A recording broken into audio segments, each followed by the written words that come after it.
If I were within 5 years of retirement, I would stop thinking about how much I have and start thinking more about how is that money going to support me in the real world in real life.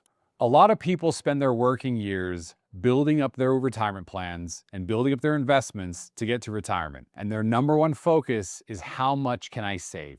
And that makes sense. It's the right thought at that time. But as we get closer to retirement, it shifts into how do we take everything we have and turn it into everything we need and support the lifestyle we work so hard for over the next 5, 10, 15, 20 years on a day-to-day, month-to-month basis. Step one, get clear on lifestyle costs. A lot of people will say things like, I think we can get by on $8,000 a month or $5,000 a month. The number actually doesn't matter.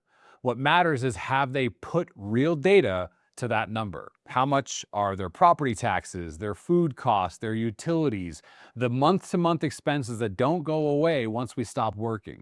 Maybe they're overestimating how much they'll need and they're getting themselves panicked because they don't think they're going to have enough. Or maybe they're underestimating and they're not really planning for how much they're going to need every single day or week or month or year. Not only that, one of the most common things we see is irregular expenses pop up. Guys, life can be expensive and it surprises us. Are they planning for the one-offs, like when the water heater needs to be repaired or the roof needs to be repaired, or the kids come knock on the door and they say, hey, mom and dad, can you help us with a down payment or to buy a new car? If I were 5 years out, I'd want to know in detail how much I truly need to live the lifestyle I want on a month-to-month basis. And more importantly, I would look at how much do I need on the more expensive months and how much do I need on the less expensive months, and can I average that out? The more detail here, the better, because it's going to bring clarity, and clarity brings confidence. Step two, separate essential spending from optional spending. A really simple way to think through this is, what do I need for my paychecks and what do I need for my playchecks? The reality is certain expenses, food, utilities, insurance, property taxes, the whole 9 yards, they don't go away. Those are pretty standard, pretty set, and we know what those will be month to month. But then more importantly, there are lifestyle expenses. Maybe we want to go see the grandkids twice a year and they live in another state. Or we have a cruise we want to go on 3 times a year, or there's a bucket list trip we've been saving for our entire life. The reality is all of our expenses need to be planned for, but the distinction between essential and lifestyle helps us understand what can't be missed no matter what, and what do we have flexibility on if things got tight down the road. The reality, we want our clients to enjoy the life that they've earned to the fullest. And we view lifestyle expenses as essentials as well, but the clarity and distinction between the two helps us build a stronger plan that has more flexibility, less risk, and more confidence. Step three, map reliable income sources. If I were within 5 years of retirement, I'd want to know what income I can count on.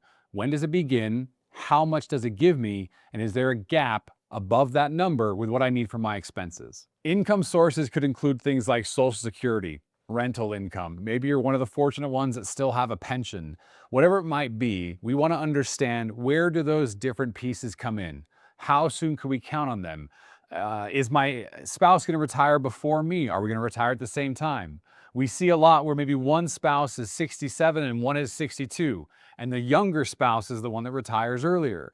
So there might be a bridge or a gap that we have to solve for until they both have turned on their Social Security. Understanding not just what we have in dependable, reliable income, that's one piece of the puzzle, but understanding the gap that's left and where we'll draw from is crucial. Many people get to retirement and they know they have the assets, they know they have the investments, they just don't know which one should I draw from first. Are there tax benefits to drawing from account A versus account B? Does it help my net worth grow over time to draw from account A versus account B? That kind of clarity is crucial to really enjoying your retirement. Step four, identify which decisions become harder to fix later on down the road. If I were within 5 years of retirement, I'd want to understand which decisions have long-term impacts that can't be undone, and which decisions are more simple to unwind if we realize they're the wrong one. For some people, a decision like this might pertain to Social Security and looking at the difference between filing at 65 or 67. And once we file, that decision's been made. Or maybe you have a pension and we're looking at, do we take a spousal benefit or do we take a single life benefit? That's a decision that once it's made, it can't be undone. Understanding the nuances of which decisions are a two-way door, we can walk in and we can walk right back out, helps us think through the importance of those decisions.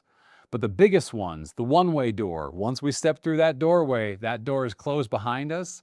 These decisions need to be thoughtfully looked at and modeled out to understand the pros and cons of decision A versus decision B. So when it comes to those crucial decisions that have lasting and long-term impacts on our retirement success, that's where having resources to understand their impact modeled out in real terms with real numbers helps give us the clarity that we need to know we're making the right decision. Step 5, pressure test the plan.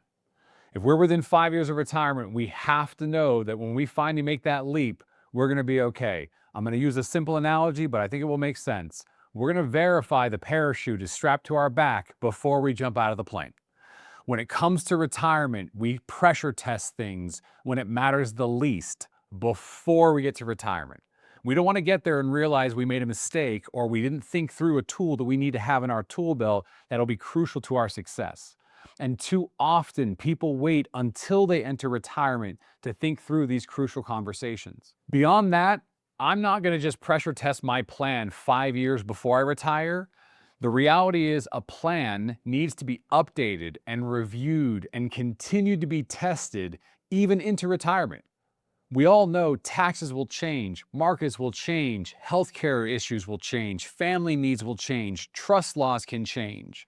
So pressure testing gives us the clarity and confidence we need to enter into retirement, but more importantly, I would continue to do so every 6 to 12 months once I was in retirement. A plan is never done. It's an ongoing discussion to ensure we always have the retirement we wanted from day one. Step 6, align the plan with real life goals. This is one of the most common conversations we have with new families when they get introduced to Momentum Wealth. We sit down with them and we ask them, what do you want your money to do for you? And the answer we hear almost all the time is, well, I want it to grow. And we say, great. For what? And they say, well, I want to use it in retirement. And we say, great. For what? And they say, well, so I can spend my money. And we say, great. For what? You have to align real life goals with your dollars so you understand what is the best way to plan for that life goal. Do you want to spend time with your grandkids traveling? Do you want to spend time volunteering in your community? Whatever makes you happy, attaching a real life goal and a purpose to those dollars is absolutely a crucial and important conversation that needs to happen and take place. I'll give you a very simple real life example. One of our clients told us one of their goals in retirement was to hike 3 unique mountain peaks in Europe. Well, what that tells us is it's not just about the climb. We have to have a very thoughtful conversation of, okay, we're going into retirement. We probably need to make sure that is a goal that gets knocked out early in retirement because it's probably easier to climb that mountain at 65 than it is at age 80. But when we sat down with this client and first started to pull out from him what matters most in retirement, he said the same thing all savers say. I want my money to grow so I can use it in retirement. We want to make sure our money is being used for its greatest purpose, which is giving you the lifestyle and the retirement you've worked so hard for. Attach a real life goal to those dollars helps you get clear on how to accomplish that goal and make sure that you enjoy what you've worked for. Retirement readiness is not just a single number. It's the culmination of a number of questions being asked thoughtfully and then carefully understanding what steps we have to take in order to make a good decision. And people come in sometimes and they just want a yes or no answer. They want to know, am I okay to retire? Well, it depends. How much money do we have? How much do we need? What income sources can we rely on? What gaps do we have to fill using your assets? What's your healthcare issues? What's the longevity risk in the family? All of these things play a role in building out a plan that gives you the retirement you deserve. And what we see with too many families is they think of it as this very simple black or white conversation. And as easy as it would be to say, yeah, it's black and white, it's not. There are so many variables, so many moving parts. And so if I was within 5 years of retirement, I'd want to make sure that everything that matters most to me has been thought through. The dollars that I need have a purpose to help me accomplish those goals. And I'm actually ready to retire into the lifestyle I've earned and not just retire and wonder what I'm doing with myself. There's purpose behind your dollars. We have to figure out what those are first before you know where to put those dollars. We hear all the time, these are questions I haven't been asked by my old advisor, or I've never thought through these dollars. And the reality is that's normal. If you feel like you've done a great job saving for your retirement, but no one's ever sat down and said, great, let's paint a picture of what your retirement's going to look like and ensure that every piece of the puzzle helps paint that picture, come sit down with our team. Let's go through our Retire Forward Readiness Assessment and make sure that each one of your 5 pillars is ready to give you the retirement you've worked so hard to create.